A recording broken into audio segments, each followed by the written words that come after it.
Here's a good one. We might actually finish up on this one. So, with all your years working with the construction companies, what's your number one tip? To me, Yeah, number one tip from you yeah. to construction businesses, to companies. So you're obviously seeing it from the distress. Yeah, definitely.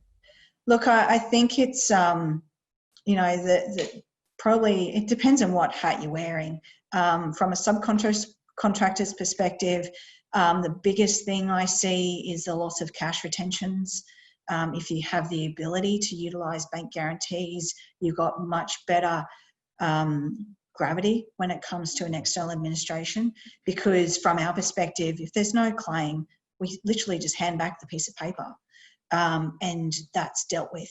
The difficulty that we have is cash retentions. They're not stored in a bank account somewhere, preserved, waiting to be released. They are very much utilised within the cash flow of the everyday business. So when we're appointed, there in fact is no pool of money. So from a subcontractor's perspective, that's probably one way you can really protect yourself. But obviously I appreciate that comes down to you need to have the resources and the capital behind you to be able to get those bank guarantees. And I very much respect that that's not everyone's capability. No, and it is about trying to mitigate your risk. When it comes to just the general financial health of your business, don't just rely on your bookkeeper, who's doing probably a really sound job of getting your books and records up to date.